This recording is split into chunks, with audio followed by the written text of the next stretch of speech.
నారాయణ నారాయణ. మాతాపితరులకు అభివందనం. ఆయుష్మాన్ భవ.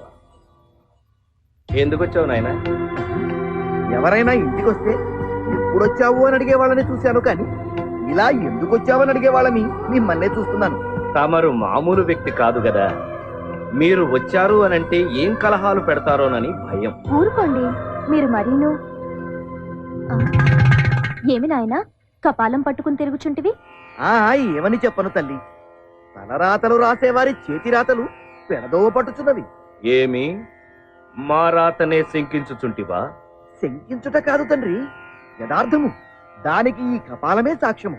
త్రిలోక సంచార ప్రాప్తిరస్తు అని తమరు ఈ కపాలము రుదుట రాసినారు, కాని ఇది భూలోకమున శ్మశాన వాకిట శిథిలావస్థలో పడి ఉన్నది. నా కంట పడినది కాబట్టి సరిపోయినది, కాకున్నా చూసారా నారదుడు ఎంతటి బుద్ధిమంతుడో. మీ పేరు కాపాడవలనని ఎవరికంటా పడకుండా మీ వద్దకే తెచ్చాడు. పొరబడినావు దేవి. నారదుడి కపాలము తీసుకుని వైకుంఠమునకు వెళ్లి అచట నుండి కైలాసము చేరి చివరకు సత్యలోకము చేరినాడు, అవునా? అనగా ఈ కపాలము త్రిలోక సంచారము చేసినది. నేను రాసిన దానిలో తప్పేమున్నది? దానికి ఆ ప్రాప్తమున్నది కాబట్టి ఇతనికి బుద్ధి పుట్టినది.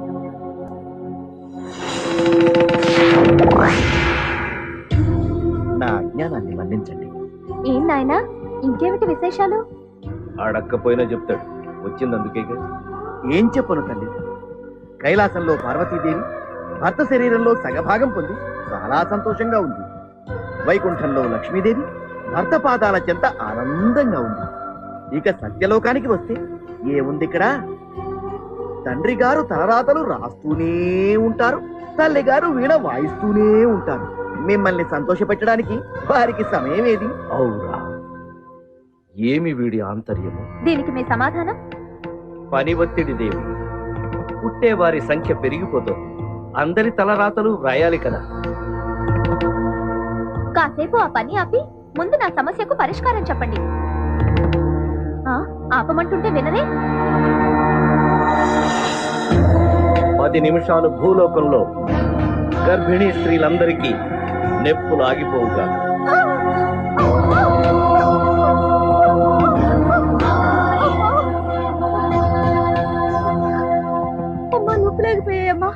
ఇప్పుడు నీకు ఏమి కావాలి?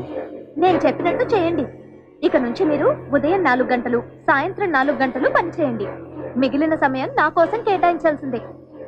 ఏం నారదా? అంతే తల్లి. అసాధ్యము నారదా. త్వరగా రాయండి ప్రభు. ఏమిటది? అందరూ గర్భిణీ స్త్రీలకు 10 నిమిషాలు నొప్పులు రాకుండా ఆఫ్ చేసేదివి కదా. మీరు ఆపారు స్వామి, కానీ ఆసుపత్రిలో వైద్యులు నొప్పులు రావట్లేదని ఆపరేషన్ చేసి బిడ్డను తీస్తున్నారు. చూసావుగా దేవి మా బాధలు. అవన్నీ నాకు తెలీదు. ఇక నుంచి నేను చెప్పినట్టు ఏర్పాటు చేయండి. అది సృష్టికే విరుద్ధం దేవి. ఆ సృష్టికర్తలు మీరేగా. నా విధి నిర్వహణకే ఆటంకం కలిగిస్తున్నావు దేవి. అలాంటప్పుడు నన్నెందుకు పెళ్లి చేసుకున్నట్టు? బుద్ధి లేక. వచ్చిన పని సంపూర్ణం.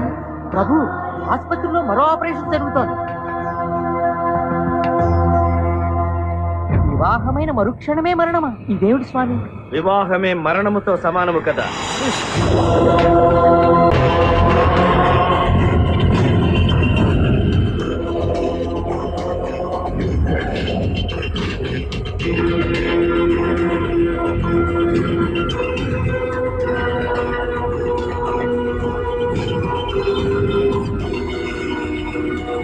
ఇతనేమన్నా అంతర్రాష్ట్రీయ దొంగల ముఠా నాయకుడు అనుకుంటున్నారా?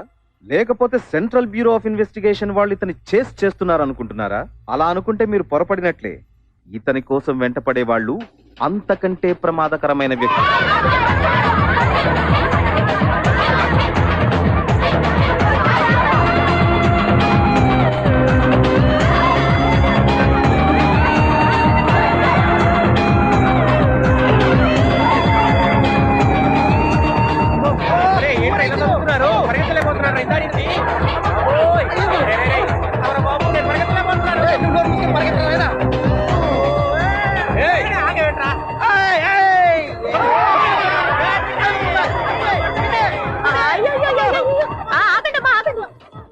ఎవరు మీరంతా?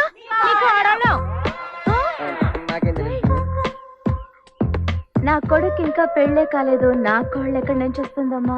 ఏమే చూపించండి. ఏంటివి? లవ్ లెటర్ నాకు రాశాడు. ఓకే, గర్భిణీ స్త్రీలకను పిల్ల తల్లులు కూడా రాస్తాడా? ఆయన ఏం అనకండి అత్తయ్య, ఆయనకు ఓకే అయితే నాకు ఓకే. నువ్వు ఆగవే, కుర్రాడు చాలా బాగున్నాడు. నా మొగుడు చచ్చిపోయి 6 సంవత్సరాలైంది. ఒంటరిగా ఉండాలంటే ఇబ్బందిగా ఉంది. కుర్రాడు నాకు ఓకే. ఇది కూడా నా కోడలురా? వీడికే కాదు, చనిపోయిన మా నాయనమ్మ కూడా రాసే లవ్ లెటర్. దాంట్లో ఉంటే రాసాము. ఏంట్రా ఇది? ఓటర్ లిస్ట్ దగ్గర పెట్టుకుని అందరికి లెటర్స్ పంపించాం పిన్ని. ఎందుకు చేశారు ఇదంతా? మరి ఏం చేయమంటావు పిన్ని? ఆ డిగ్రీ పూర్తయితే కానీ పెళ్లి చేయనన్నావు. 5 ఏళ్ళు చదువుతున్నాడు. ఆ డిగ్రీ అవ్వదు, పెళ్లి అవ్వదు. అందుకే ఈ ప్రోగ్రామ్ పెట్టావు. అవి దొంగ సచ్చినోడా. అమ్మా, నా కొడుకేం తెలీదమ్మా, ఒట్టమ్మా. ఇప్పుడు అవునమ్మా. ఇంకోసారి ఇలా చేయకుండా నేను బుద్ధి చెప్తానమ్మా. బుద్ధి చెప్పడం కాదు శాంతమ్మా, పెళ్లి చెయ్యి. లేదంటే మా కాపురాలో చిచ్చి పెట్టేలా ఉన్నాడు. పదండి ఎడదాం. ఏదో సంత. నిన్ను ఇలా తయారు చేసినందుకు నన్ను నేను కొట్టుకోవాలరా? చూసుకో. కుక్క ఏడుస్తున్నట్లేదు, ఏదో పంది పిల్ల అరుపులాగా ఉంది. బర్రె ఏంట్రా మనిషిలా మూరుగుతుంది. ఈ బర్రె ఏమైందిరా? నీ పెళ్ళానికి లవ్ లెటర్ వచ్చిందా? శోభలో బట్టి పాలు చేసావు కదరా. నేనేం చేశారా? జీవితంలో నాకు అసలు పెళ్ళే కాదనుకున్నాను. అలాంటిది ఎలాగో కష్టపడి హైవేలో నాకు పెట్రోల్ బంక్ ఉందని మా అత్త దగ్గర అబద్ధం చెప్పి హ్యాపీగా పెళ్లి చేసుకొని నిన్న రాత్రి ఫస్ట్ శోభనం ఏర్పాట్లు చేసుకుంటుంటే ఇక్కడ కాదు అక్కడ నైరుతిలో బరువు ఉంది.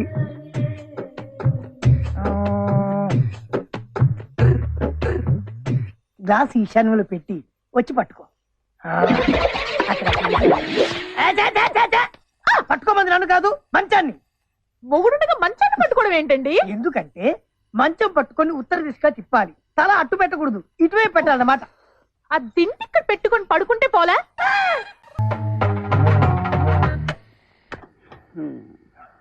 ఇప్పుడే పెట్రోల్ అయిపోవాలి.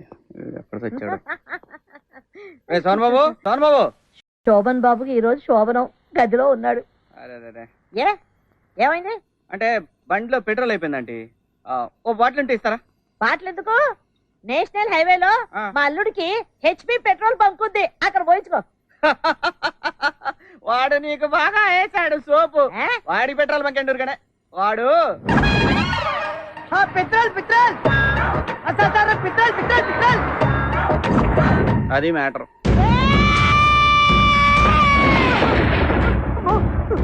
ఇదేంటి ఏం చేయకుండానే మంచం ఇంత సౌండ్ వచ్చేస్తుంది? సౌండ్ ఇక్కడ కాదు, అక్కడ. మా అమ్మ ఈ అమ్మ లోపలికి వచ్చేస్తుందండి.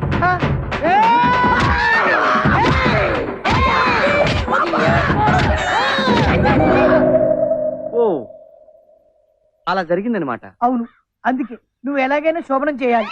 అంటే నువ్వు ఒప్పుకుంటా సరే, మీ ఆవిడ ఒప్పుకోవద్దు. నేను అనేది అది కాదు, నువ్వు ఎలాగైనా దగ్గరుండి నాకు శోభనం జరిపించాలి. అది ఎవడికి వాడు చేసుకోవచ్చు. తెలుసు, కానీ ఈ పొజిషన్ ఇంటికి వెళ్తే మాత్రం నిరగి తెస్తుంది. ఐడియా నా జీవితాన్ని మార్చేస్తుందా? లెట్స్ వాక్ అంట. ఇప్పుడు వేరే వచ్చిందిరా. ఎందుకు రాదు? 6 బీర్లు అయినా కదా. అయితే నేను చెప్పు, మరి నీకు సోనం కావాలి. ఇప్పుడు ఇస్తా చూడు దీన్ని. అబ్బా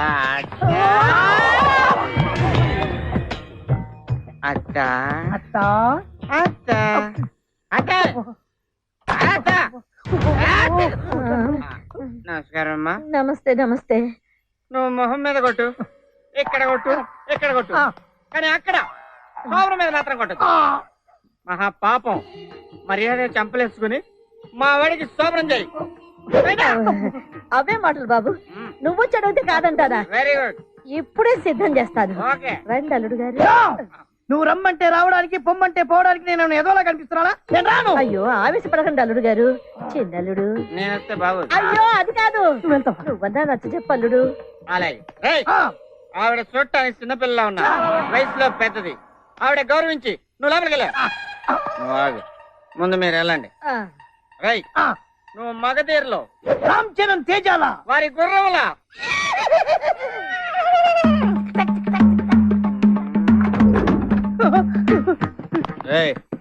ఏమైందిరా? అప్పుడే వచ్చి అమ్మాయి ఏదో మోటు సరసం ఆడిందని అలిగి బయటకు వచ్చేసాడు. నువ్వన్నా చెప్పు చిన్నల్లుడు. అరే శోభనా నువ్వు కొత్త కదా, ఫస్ట్ అలానే ఉంటదిరా. నువ్వు వెళ్ళా అంటే లోపలికి వెళ్ళబాలు, నువ్వు తలుపు వేసుకోమ్మా.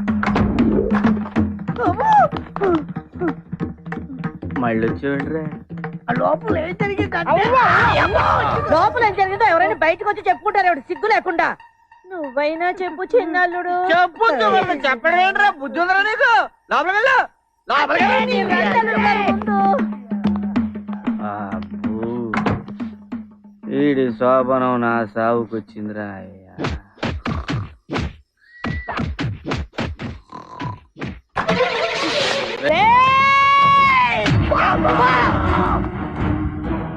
పెట్రోల్ బంక్ కొనకుండా ఇంకోసారి శోభనం అంటూ ఈ గడప తొక్కావనుకో, ఇక్కడే గొయ్యి తీసి పాతేస్తా. అయ్యో నువ్వు లోపలికి రా చిన్నల్లుడు. నేను అంత రిస్క్ తీసుకోలేనత్త, ఆ పంచి పోతా. రేయ్, తాగొచ్చిన ఇంటి ముందు అల్లరి చేయాలని చూస్తారా? ఏదవ నా కొడకల్లారా.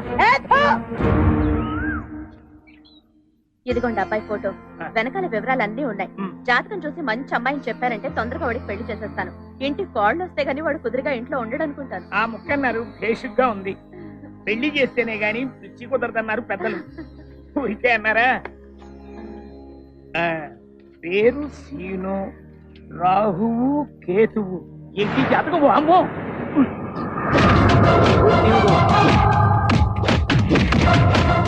ఏ గ్రహం కలవటం లేదు. వీడి పెళ్లి 3వ ప్రపంచ యుద్ధం తెచ్చేలా ఉంది. ఈ ముక్క దాచేయటం బెటర్. చూస్తూ చూస్తూ ఇంత మంచి కుర్రాడికి చెడిపోయిన సంబంధాలు, సెకండ్ హ్యాండ్ సంబంధాలు నేను తేలేనమ్మా. పోనీ మంచి సంబంధం చూద్దామంటే గేదెలు గడ్డివాములు తప్ప ఆస్తులు లేవు, అరెకరం భూమి కూడా లేదు. ఈ రోజుల్లో కనీసం డిగ్రీ అయినా లేకుండా పిల్లని ఎవరిస్తారు చెప్పమ్మా? నా మాట విని సీను బాబుని ముందు డిగ్రీ పూర్తి చేయమని చెప్పండి అమ్మా. నేను వస్తానమ్మా. అమ్మయ్యా, గడ్డం గట్టెక్కింది, పెండం బయటపడింది. అమ్మో, గుద్దేశారు. నమస్కారం ముఖ్యమంత్రి గారు. అయ్యా, చీటికి మాటికి ముక్కబంతులు అని పిలవకండి. నేను ఏ చికెన్ ముక్కో మటన్ ముక్కో తింటారు అనుకుంటారు అందరూ. ఈ ముక్క మాత్రం కాస్త గుర్తు పెట్టుకోండి. సరేనండి ముఖ్యమంత్రి గారు. సరేగానే నా పెళ్లి విషయం మా అమ్మతో చెప్పారా? ఈ పెళ్లి ముక్క మాత్రం మీ అమ్మగారితో చెప్పాను, వెళ్ళి అడగండి. అలాగే దారికి వచ్చే ముఖ్యమంత్రి గారు. వీళ్ళు మారరు. అమ్మా, పెళ్లి చేయమని అడిగిన ఒక్క మాటకి నాకు పెళ్లి చేసి నీ గుండెల మీద కుంపటి దింపేసుకుంటున్నావు కదమ్మా. నాకు అమ్మైనా నాన్నైనా అన్నీ నువ్వే అనుకున్నానే. అలాంటిది నీ నుంచి నన్ను దూరం చేయాలనుకుంటావా అమ్మా? దూరం చేయాలనుకుంటావా తల్లి? పిచ్చోడా, నా మీద ఎంత ప్రేమరా నీకు. అందుకే నీకు పెళ్లి చేయదలుచుకోలేదు. వద్దురా. లేదమ్మా, నా కోసం నువ్వెన్నో చేసావు. నీ కోసం ఈ ఒక్క పెళ్లి చేసుకుంటానమ్మా. వద్దురా, అంత త్యాగం వద్దులే. నీ పెళ్లి విషయంలో నాకు ఏ తొందర లేదురా.